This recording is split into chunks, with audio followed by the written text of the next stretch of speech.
Hello friends, स्वागत है हमारे YouTube channel chip guide computer पे। तो आज मैं आपको मदरबोर्ड का सेल्फ टेस्ट करना बताऊंगा। अक्सर क्या होता है कि कई बार हमारे कंप्यूटर में डिस्प्ले नहीं आती है या हम बाहर से नया सामान परचेस करके लेके आते हैं तो हमें अपना खुद का कंप्यूटर असेंबल करना होता है। तो आज इस वीडियो में मैं आपको मदरबोर्ड का सेल्फ टेस्ट कैसे लेते हैं पहले उसके बारे में बताऊंगा और फिर आप उसे असेंबल भी कर सकते हैं। वीडियो को लास्ट तक जरूर देखें। इस वीडियो में रैम कैसे लगती है, आपका फैन कैसे लगता है, प्रोसेसर कैसे लगता है और अगर कोई डिस्प्ले में प्रॉब्लम आती है तो कैसे चेक किया जाता है, यानी उसको आइडेंटिफाई कैसे किया जाता है और किस पिन से मदरबोर्ड ऑन ऑफ होता है, कहाँ से रीस्टार्ट होता है, यानी उसके कनेक्शन वायर कैसे होती हैं और इसके अलावा मदरबोर्ड में किन चीज़ों का असेंबल करते वक्त ध्यान देना होता है उसके बारे में भी डिस्कस करेंगे। तो चलिए हम प्रैक्टिकल करते हैं। तो आप यहाँ पे देख रहे हैं मेरे पास दो मदरबोर्ड रखे हैं। एक इंटेल कंपनी का है जिसमें यानी इंटेल का प्रोसेसर लगता है और सेकेंडली है AMD का जो मैंने खोल के भी रखा हुआ है। तो मैं आपको दोनों ही खोल के कैसे असेंबल करते हैं, कैसे सेटिंग करते हैं वो सारी प्रॉपरली बताऊँगा। वीडियो को पूरा ध्यान से देखना।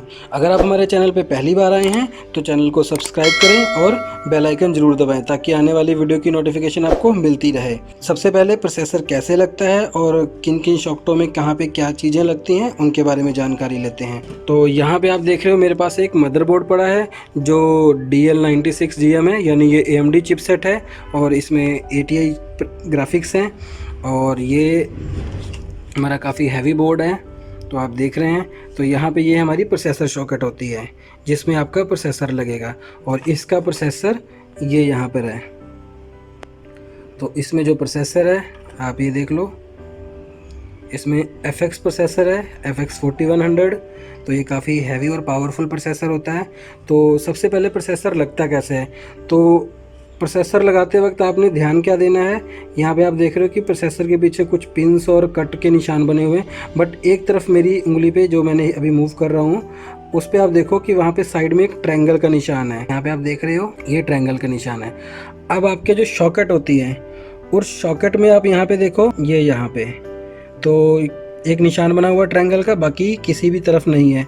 तो आपने सबसे पहले यहाँ से इसको ऐसे उठा देना है और फिर आपने प्रोसेसर का जो ट्रायंगल का निशान है उस निशान की तरफ ऐसे रखना है। तो आपने प्रोसेसर को ऐसे रख देना है। प्रोसेसर रख के आपने जो ये लॉक है इसको ऐसे प्रेस करना है थोड़ा हार्डली और ये फंस जाएगा। तो आपका यहाँ पे प्रोसेसर लग गया। अगर कभी निकालना है तो आपने ऐसे ही इसको बाहर की तरफ खींच के उठाना है और यहाँ पे इसको ऐसे उठा लेना है।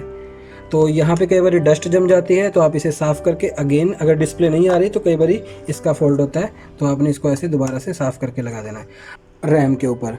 तो मेरे पास ये रैम है। तो रैमें जो होती हैं अलग अलग होती हैं, DDR1 होती हैं, DDR2 होती हैं और DDR3 होती हैं। आजकल DDR4 भी आ चुकी है। और दूसरा आप कट से भी निशान लगा सकते हो कि आपका जो देखोगे रैम के ऊपर जो कट के निशान है यहाँ पे वो कट डिफरेंस हैं। तो अगर मैं गलत रैम लगाने की कोशिश करूँगा तो यहाँ पे आप देखो आपके मदरबोर्ड पे यहाँ पे कट का निशान है। तो जब मैं इसको यहाँ पे ऐसे रखूँगा तो ये कट आपस में मैच नहीं करेगा, तो यानी ये इसकी रैम नहीं है। तो इसमें DDR3 लगती है तो इसमें DDR3 लगेगी। तो रैम को आपने क्या करना है, आपका जो कट होता है आपने यहाँ पे ऐसे लगाना है तो आपकी रैम कट के ऊपर अपने आप ही एडजस्ट हो गई। तो ये मैंने रैम लगा दी है। अब सेकेंडली आता है कि अब हमने इसके ऊपर फ़ैन लगाना है। तो मेरे पास ये AMD का फ़ैन पड़ा हुआ है।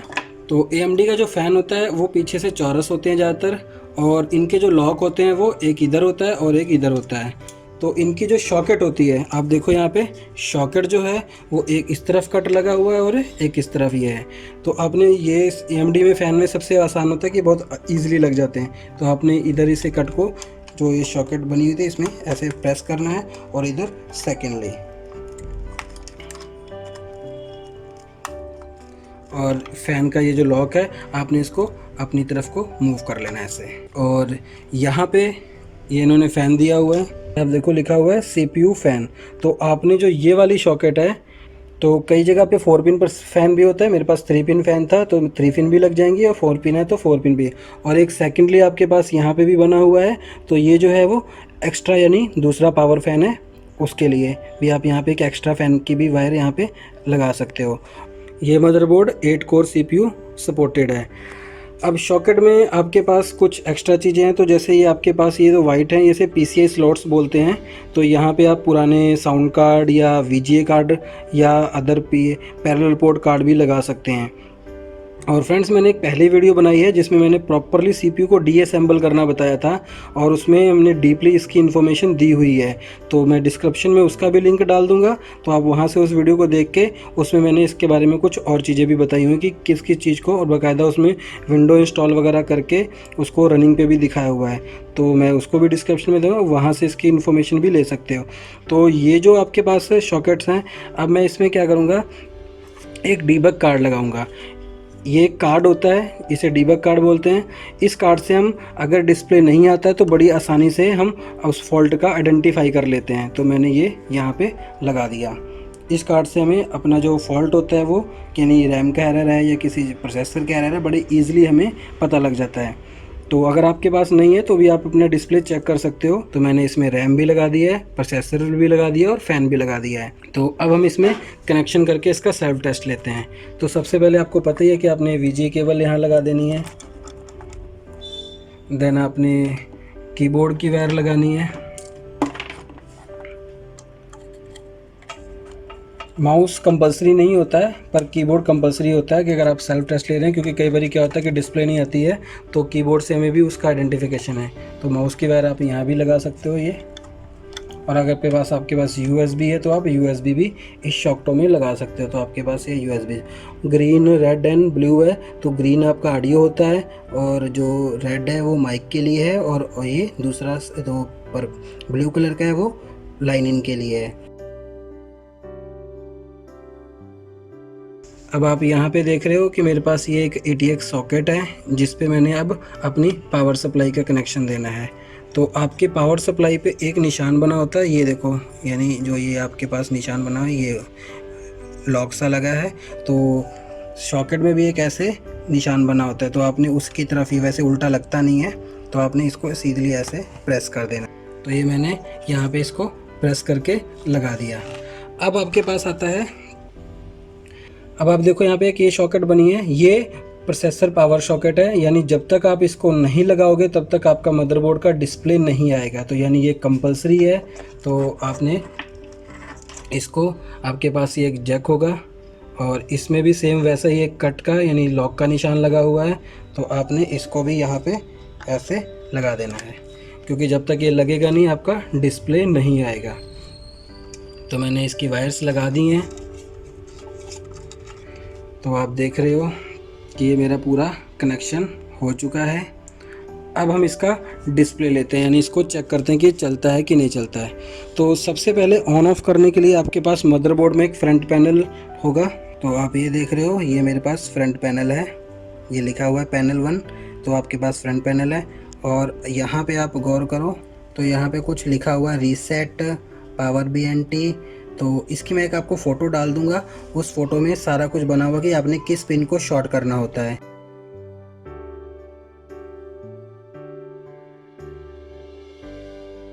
तो आपके पास ये 2 पिनें हैं, आपने इन 2 पिनों को आपस में जोड़ना है। तो आप जैसे ही देख रहे हो यहाँ पे कुछ नंबरिंग चलने लग गई है, और आप स्क्रीन पे देखो वहाँ पे हमारे पास डिस्प्ले आ चुका है। ये मेरा मदरबोर्ड ऑन हो गया और ये आपका ऊपर डिस्प्ले आ चुका है। यहीं पे आपके पास एक रीस्टार्ट होता है अगर आप दोबारा से डिस्प्ले चेक करना चाहते हो, यानी अगर आपने इसको यहीं से शट डाउन करना है तो आपने उन्हीं पिनों को, जिससे मैंने स्टार्ट किया था, तो आपने उन्हीं पिनों को आपस में जोड़ के रखना है थोड़ी देर के लिए।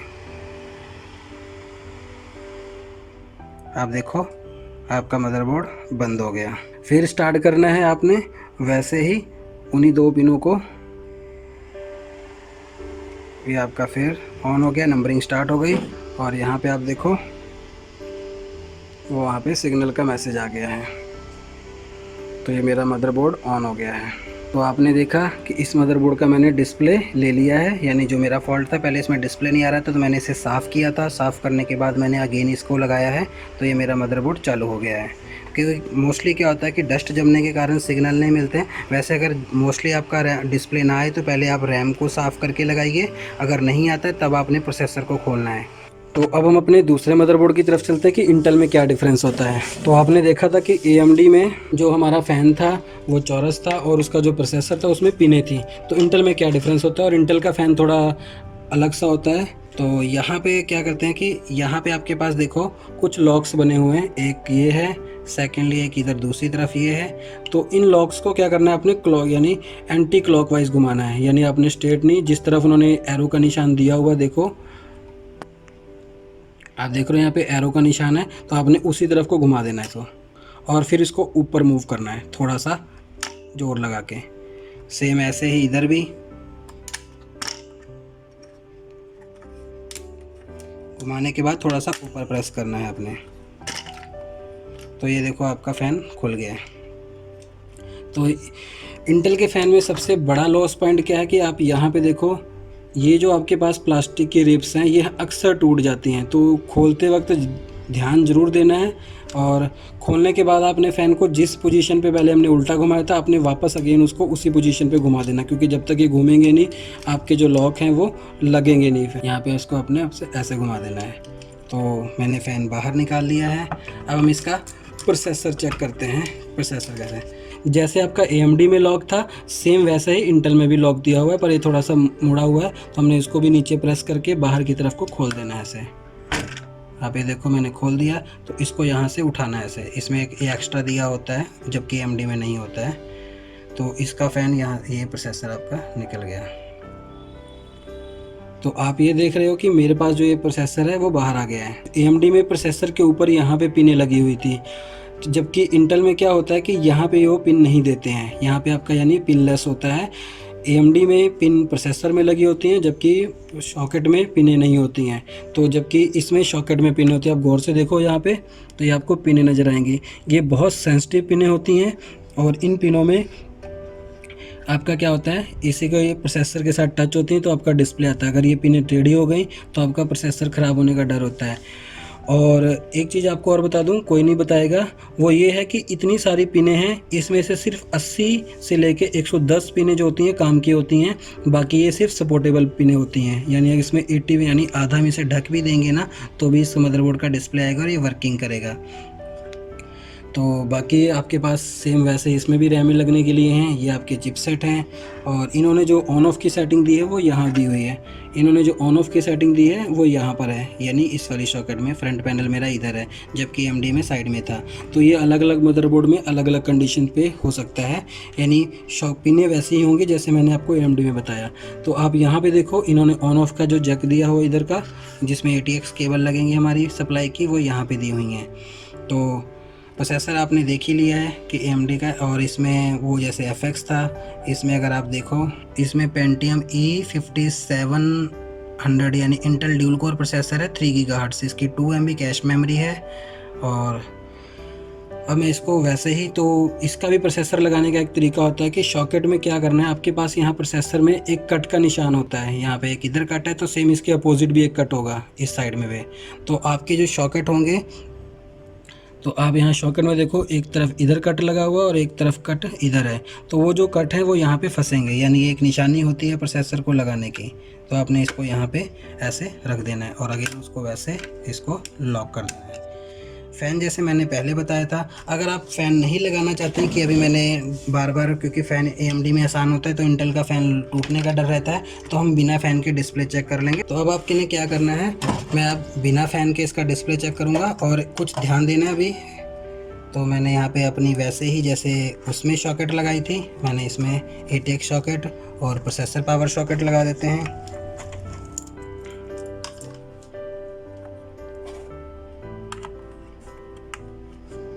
इसके बाद मैंने VGA केबल लगा दी, देन मैंने पावर सप्लाई केबल लगा दी, और रैम इसमें DDR2 लगेगी, क्योंकि इसमें ये जो मदरबोर्ड है मेरा DDR2 वाला है, तो इसमें मैंने वो जो सिम्ट्रॉनिक्स की रैम थी उसका यूज़ करना है। तो इसमें भी वही आपने रैम लगाते वक्त कट का ध्यान देना है, और मैंने रैम को यहाँ पे यूज़ कर लिया। रैम प्रॉपरली फिक्स कर देना है अपने। आपके जो क्या हैं SATA केबल्स के जैक हैं, यानी आपने इसमें SATA केबल, अगर आपको हार्ड डिस्क वगैरह कनेक्ट करनी है तो आपको यहाँ लगानी पड़ेंगी, यानी ये इसको मैंने ऐसे प्रेस कर देना। ये मेरे पास एक SATA केबल है, ये तो मैंने यहाँ लगा देना है। तो आपके पास जो हार्ड डिस्क होगी, तो ये हार्ड डिस्क आप देख रहे हो, तो हार्ड डिस्क में ये वाला जो है वो साटा, यानी आपका जो मदरबोर्ड में कनेक्शन हुआ है उसकी तार यहाँ लगेगी ऐसे। और इसमें एक सेकेंडरी जैक बचा है, वो पावर का है, तो आपकी जो पावर सप्लाई है उसमें से ये जैक ऐसे लगेगा। तो विंडोज़ कैसे इंस्टॉल होती है हमारी पहली वीडियो आ चुकी है। अब इस वीडियो में मैं आपको डिस्प्ले लेना बता रहा हूँ। विंडोज़ मैंने पहले बता दिया, और उससे पहले हमारी एक बूटेबल पेन ड्राइव की वीडियो आई थी कि बूटेबल पेन ड्राइव कैसे बनती है। तो तीनों वीडियो आप देखिए, आपको किसी इंजीनियर को बुलाने की ज़रूरत नहीं पड़ेगी, क्योंकि हमने प्रॉपरली एक मदरबोर्ड का सोल्यूशन उसमें बता दिया है। तो अब हम पहले अपना सेल्फ टेस्ट लेते हैं। तो इसमें आपने देखा कि यहाँ पे हमारा फ्रंट पैनल यहाँ पर है, तो इसकी ऊपर की 2 पिनें मैंने शॉर्ट करना है। तो मैं इसमें भी एक कार्ड लगा देता हूँ ताकि आपको टेस्ट लेने में आपको समझ में आ जाए। तो फ्रेंड्स, क्योंकि मैंने यहाँ पे प्रोसेसर फ़ैन नहीं लगाया है, तो इसके लिए आप ये कोई भी एल्युमिनियम की सॉकेट, ये मैंने एल्युमिनियम की हीट सिंक निकाल के रखी हुई है, तो इसको ज़रूर रख देना, क्योंकि तुरंत बहुत गर्म हो जाता है। आप 2-4 सेकंड का इसे वो यूज़ कर सकते हैं, बट थोड़ा देर चेक करना है आपने, तो आपको ये हीट सिंक रखनी ज़रूरी है, नहीं तो ये बहुत ज़्यादा गर्म हो जाता है, तो आपका प्रोसेसर ख़राब होने का डर रहेगा। तो अब हमने इसकी पिनों को क्या है आपस में शॉर्ट करना है ऐसे। तो आपने देखा यहाँ पे ये ऑन हो गया है, और आप इधर देखो यहाँ पे आपके पास ये डिस्प्ले आ गई है। तो ये लैब केयर कंपनी का बोर्ड है, तो यहाँ पे डिस्प्ले आ गया। इसमें मैंने आपको दिखाया था ड्यूल कोर E5700 3 गीगाहर्ट्ज़ से, देखो ये बता भी रहा है हमारा कि ये प्रोसेसर आपका लगा हुआ है। तो ये मैंने नीचे लगा दिया है, तो यहाँ पे कुछ नंबरिंग आ रही है, और ये मेरा है। तो जहाँ से स्टार्ट हुआ था वहीं से हम इसे बंद भी कर सकते हैं। तो आपने देखा ये वहीं पे बंद हो गया। तो अगर अगेन आपने इसको डिस्प्ले चेक करना है तो ये ऑन हो गया, क्योंकि मैंने रीस्टार्ट पे गलती से पिन शॉर्ट कर दी थी। तो आप ये देख लो, ये डिस्प्ले आ गया है। तो इस तरह आप घर पे रह के आप खुद ही अपनी जो छोटी सी प्रॉब्लम है उनका सलूशन निकाल सकते हैं। तो वीडियो कैसे लगी कमेंट बॉक्स में ज़रूर बताइएगा। अगर किसी भी तरह का डाउट है सेल्फ टेस्ट लेने में, तो अपनी व्हाट्सएप से पिक सेंड कर दीजिएगा, आपको उसका सलूशन ज़रूर बता दिया जाएगा। धन्यवाद।